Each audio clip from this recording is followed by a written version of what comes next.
अगस्त 29। धर्म का मतलब नीति और अध्यात्म का संयोग, द्वैत और अद्वैत, यह क्या झंझट है। भगवान के कारण ही सब निर्माण हुआ, एक से ही दो हुए। हम अपने मूल स्वरूप से अलग हुए, इसलिए द्वैत आया।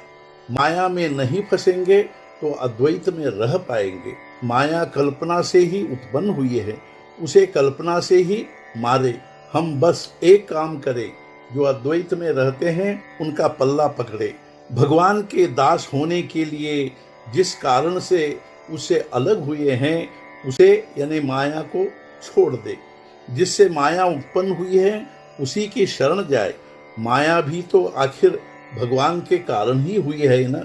जो भगवान का हो जाता है उसके लिए माया बाधक नहीं होती। माया की शक्ति संकल्प विकल्प में है। अखंड नामस्मरण में रहने पर माया की बाधा नहीं होती। भगवान का नाम स्थिर है, किंतु उसका रूप लगातार बदलता रहता है। प्रत्यक्ष साकार रूप यह कोई सच्चा रूप नहीं है। जो भी हमारी कल्पना में आ सके वह सब रूप ही है। भगवान के नाम के बदले में कुछ अपेक्षा नहीं है, इसलिए वह पूर्ण है। संतोष पूर्णत्व का स्वभाव है, इसलिए जो पूर्ण नहीं है उसमें असंतोष है। भगवान की ओर से आने वाली शांति ही संतोष है और वही पूर्णत्व है। जो शास्त्र संतोष देता है वही सच्चा शास्त्र, और जिससे शांति और संतोष का लाभ हो वही सच्चा धर्म। धर्म यानी नीति और अध्यात्म का संयोग ही है। जो दूसरे के हित का विचार न करते हुए अपने ही हित का विचार करता है वह स्वार्थी ही है। सुख हो ऐसी मनुष्य की इच्छा होती है, इससे अस्वस्थता आती है। इसी अस्वस्थता के कारण तड़पन निर्माण होते हैं। इसी तड़पन के कारण संसार में सुधार निर्माण होते हैं। किंतु ये बाह्य सुधार जितने ज्यादा होते हैं उतना ही मनुष्य ज्यादा दुखी होता है।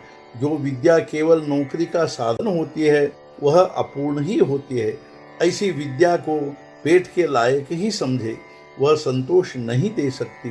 संतोष देने वाली विद्या और ढंग की ही होती है, अतः लौकिक विद्या को अधिक महत्व न दे। कभी कभी हमारे मन में यह संदेह पैदा होता है कि संसार में कहीं सुख संतोष आनंद है या नहीं, किंतु वह संदेह सही नहीं है, क्योंकि जो वस्तु संसार में है ही नहीं उसका नाम कैसे होगा। असंतोष का अर्थ ही जो संतोष नहीं है। इससे स्पष्ट होता है कि संतोष पहले होगा ही।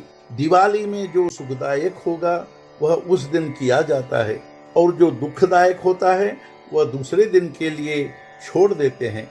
इसका मतलब यह कि उस रोज ही हमारी चिंता बनी रहती है, फिर भी हम वह दिन मजे में यानी चिंता रहित होकर बिताते हैं, और दूसरे दिन चिंता तो सिर पर है ही। किंतु जो भगवान का स्मरण करेगा उसे चिंता कभी भी नहीं होती।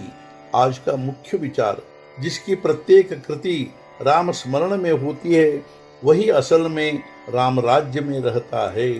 सद्गुरुनाथ महाराज की जय। जय जय रघुवीर समर्थ।